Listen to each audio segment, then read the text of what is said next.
Entonces,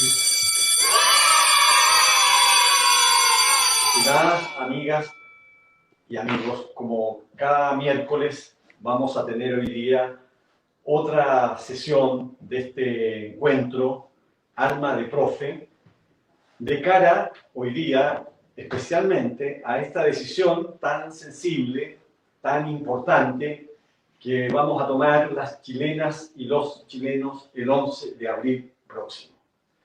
Y por esa razón he querido esta vez contribuir con algunos elementos del contexto histórico constitucional en el que finalmente se ha de enmarcar esa decisión del día 11 de abril para elegir a quienes integrarán la Convención Constitucional Paritaria. Ese es el sentido, el objetivo de lo que voy a exponerles esta tarde. Me refiero a los cerrojos constitucionales de 1980, todavía vigentes, porque esa constitución estará vigente hasta que el plebiscito de ratificación sancione el nuevo texto constitucional. Y es muy importante entonces que, de cara a la elección de quienes integrarán la convención, ese día, 11 de abril, tengamos presente estos elementos que ahora presentaré. Me refiero a los cerrojos constitucionales. Una parte de la explicación debe iniciarse mirando a la Constitución, al texto constitucional en su conjunto. Allí se distinguen dos partes, tradicionalmente. Una que se llama la parte dogmática y la otra corresponde a la orgánica. En la parte dogmática están los principios, las definiciones, los derechos. En la parte orgánica está la organización del poder o de los poderes públicos, la relación de estos poderes entre sí, está también, desde luego, la formación de la ley, la reforma de la Constitución, en definitiva, cómo se distribuye el poder político. De modo que pareciera que la parte dogmática es la más sustantiva, la más relevante, pero a la hora de cómo se ejerce el poder político es muy relevante fijarse en cómo se organiza el poder, o sea, cómo se organizan los poderes públicos. Para ir todavía a una presentación más concreta, en la Constitución de 1980, vigente todavía, los tres primeros capítulos de la Constitución corresponden a las bases institucionales, a los derechos, a la definición del Estado, en fin.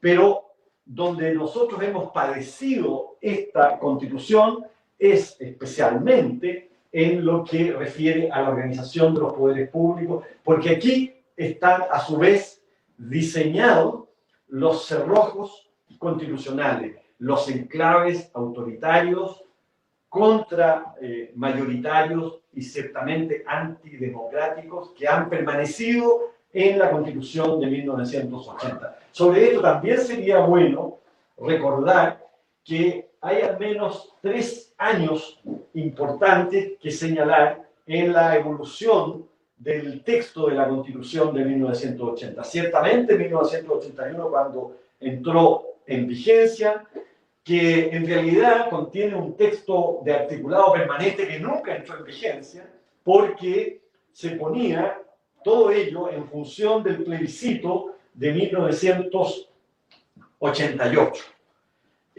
La Constitución en su articulado permanente, por ejemplo, en la organización de los poderes públicos, recuerden ustedes que el poder legislativo entre 1980 y 1989 o hasta 1990 era la Junta de Gobierno. Ese era el órgano legislativo, no había Congreso Nacional. Recién en 1989, después del plebiscito del 88, se logró un acuerdo para modificar el texto original de 1980, que era de verdad muy autoritario, monárquico y impresentable desde cualquier punto de vista democrático. En 1989 se llevó a cabo un plebiscito y se introdujeron un conjunto de modificaciones. Con todo, esta Constitución hasta el año 2005 todavía contenía algunos elementos que impidieron hasta esa fecha de manera muy, a mi juicio, ostensible, ¿no? E incluso grosera, que las mayorías se pudieran expresar y decidir finalmente asuntos muy importantes. ¿Por qué? Recordarán ustedes, hasta el año 2005 hubo senadores designados. Es decir, el Congreso Nacional tenía una de sus cámaras en que no todos sus integrantes eran elegidos, ¿no? Y ese número obviamente incidía en cualquier decisión, porque además hay que recordar que había sistema binominal y en consecuencia con ello se permitía que la minoría electoral tuviera la oportunidad, por la vía del sistema binominal, de estar siempre representando a un 50% en cada una de las cámaras, porque si se elegía, bastaba con elegir un diputado o un senador, dependiendo del distrito o de la circunscripción, para que por esa vía, ¿no? La minoría pasara a ser el 50% de cada una de las cámaras. Si a eso entonces nosotros le agregamos que se conservaron hasta el día de hoy, ¿no? Estos cerrojos contramayoritarios, uno puede tomar conciencia de cómo se necesita que el 11 de abril tengamos, ¿no?, una convención constitucional paritaria en que haya una mayoría muy clara, muy convencida de que no puede haber este tipo de cerrojos constitucionales que en definitiva impiden el gobierno de la mayoría. La regla de la mayoría es lo que define a la democracia. Cuando no gobierna, cuando no decide la mayoría, obviamente no hay un sistema político democrático. Eso nos ha pasado hasta ahora. Y me voy a detener en tres de estos cerrojos porque aparecen, creo yo, claramente cómo se produce finalmente, ¿no?, el freno contra la mayoría y el privilegio a la minoría, porque en definitiva en todos estos casos el efecto es que se constituye también una minoría con un privilegio constitucional para hacer depender de esa voluntad política, de la voluntad política de la minoría, si se puede o no aprobar o modificar leyes muy relevantes para el avance de la democracia. Bueno, un recuerdo solamente. En la Constitución se distinguen varios tipos de leyes. Hay unas leyes de quórum calificado, hay unas leyes interpretativas de la Constitución, hay unas leyes orgánicas constitucionales, ¿no? Bueno, en el caso de las leyes orgánicas constitucionales, que deben ser unas 18 materias en el conjunto de la Constitución, muy relevantes, entre otras, por ejemplo, la ley del Tribunal Constitucional, o la ley orgánica sobre educación, ¿no?, la ley orgánica de la Contraloría, la ley orgánica, fíjense ustedes, de gobierno y administración regional, ¿no? En consecuencia se trata de materias muy sustantivas. Y en ese caso, ¿qué exige la Constitución?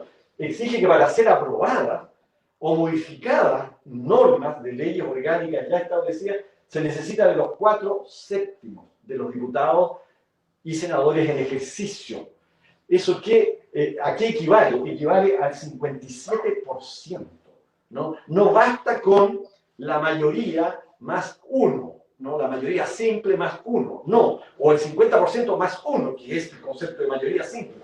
No, se requiere un 57%. Entonces, aquí surge, obviamente, este privilegio de la minoría, porque no es que se esté reclamando un mayor consenso en la sociedad. Lo que se está haciendo también es que, entonces, un sector que es minoritario en el Congreso, sin embargo, tiene el poder de impedir que se haga una modificación, por ejemplo, a la ley orgánica del Tribunal Constitucional o a la ley orgánica de gobierno y administración regional o a leyes, digamos, sobre educación, nada menos. Entonces, aquí hay, me parece a mí, un buen ejemplo.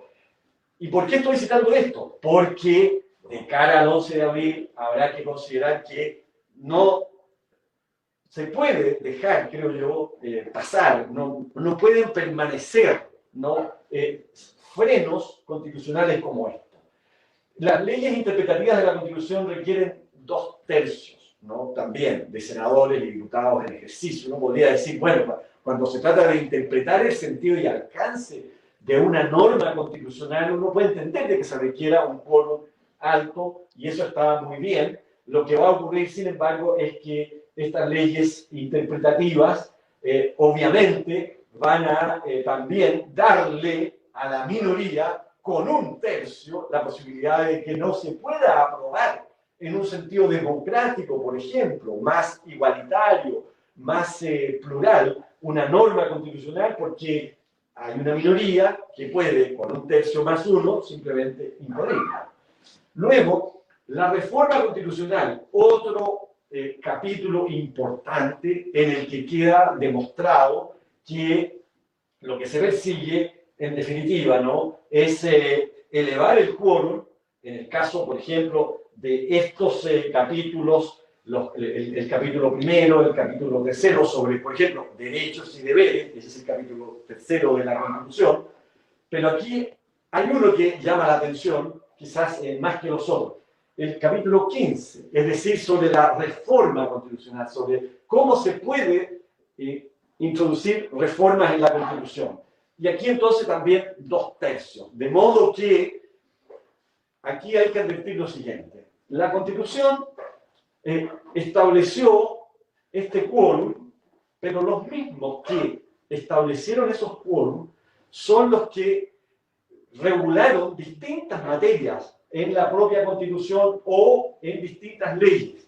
Y entonces, ese grupo, que mientras tuvo el poder dictatorial, pudo regular leyes, y se dictaron leyes orgánicas constitucionales, desde luego se dictó el conjunto de la Constitución. Bueno, ellos dijeron así, pero si en el futuro se quiere modificar, fíjense, entonces nosotros con 1/3 más 1 lo vamos a impedir. Con 1/3 más 1 vamos a mantener la obra de la dictadura, porque en definitiva corresponde a eso. No es solo que se quiera, digamos, establecer una exigencia de mayor consenso, que yo puedo entender es el sentido de cara a esta nueva convención constitucional, que se requiera de un alto consenso, pero sobre la base de que no se trata ahora de una constitución hecha de antemano, que luego se reserva a una minoría la posibilidad de permitir o no su modificación. Por lo mismo, ese quórum opera de un modo muy, muy distinto. Y hay otro órgano que forma parte también de los cerrojos contramayoritarios, que es el Tribunal Constitucional, que en Chile tiene una amplia gama de atribuciones para, en definitiva, detener, impedir, ¿no?, censurar al Congreso Nacional. El Tribunal Constitucional en Chile tiene capacidad para detener la tramitación de una ley si a juicio del Tribunal Constitucional se estima que contradice un precepto constitucional. Y entonces ha habido muchos casos, ¿no?, en que el Tribunal Constitucional ha terminado fijando el alcance de las políticas públicas o impidiendo que se amplíen, por ejemplo, atribuciones del Servicio Nacional del Consumidor en favor de los consumidores, porque la Cámara de Comercio ha presentado un recurso ante el Tribunal Constitucional y el Tribunal Constitucional ha acogido la petición de la Cámara de Comercio y no la interpretación o la decisión que había tomado el Congreso Nacional. Ustedes comprenderán entonces la importancia que ha tenido este órgano en distintas materias. Entonces, el 25 de octubre del año pasado se logró que finalmente esta Constitución de 1980, con estos cerrojos, ¿no?, sea sustituida en su totalidad por un nuevo texto constitucional que será redactado, fíjense, por una convención constitucional en que cada uno de sus integrantes, hemos dicho también de carácter paritario, en que cada una y cada uno de sus integrantes son elegidos por sufragio universal directo en un sistema electoral proporcional corregido, que obviamente posibilita que estén expresadas, ¿no es cierto?, las diversas sensibilidades y opciones políticas. el sentido entonces de recordar que en la Constitución actual hay estos límites para la democracia es que de cara al 11 de abril, que es cuando usted tendrá que ir a elegir a una o a un integrante de la convención, lo haga pensando que esas personas ojalá no sean aquellas que han defendido esta Constitución, quienes votaron rechazo, ¿no? Y ahora son candidatos a integrar la convención. Lo que quieren hacer es precisamente, ¿no?, ir a mantener esta estructura de poder político, y en consecuencia usted tiene que defender. Si el 25 de octubre de 2020 usted fue a decir quiero una nueva constitución, usted tiene que estar muy atento entonces para que cuando vote ahora el 11 de abril lo haga pensando que esto va a desaparecer y vamos a tener una constitución democrática que habilite al Estado, que habilite a las mayorías, que habilite a la democracia y en consecuencia a la política, a que tengamos una sociedad más democrática, un Estado de derecho social y democrático de verdad, porque obviamente hoy día no tenemos ese Estado. Con esto creo yo darles el mensaje que pretendía, a efectos, ya digo, de poner en relación el 25 de octubre y el 11 de abril próximo. Muchas gracias. Si hubiese alguna pregunta. Profe, ¿cómo se nombran a los miembros del Tribunal Constitucional? A ver, tiene una distribución combinada o una nominación que corresponde en parte al Presidente de la República, a la Corte Suprema y al Congreso Nacional. Fíjense, el Presidente de la República, yo entiendo que designa a 3 integrantes del Tribunal Constitucional, ¿no? Luego, el Congreso Nacional elige 2 el Senado en cuanto tal y 2 a propuesta, o sea, 4 el Congreso Nacional en su conjunto y 3 que son ministros de la Corte Suprema y los designa el Pleno de la Corte Suprema en votaciones separadas, ¿no? El problema que hay aquí de partida, ¿no?, es que el Presidente de la República designe a 1/3 del Tribunal Constitucional, ¿no? A mi juicio, es contradictorio desde el punto de vista también del control de la jurisdicción constitucional. ¿Por qué?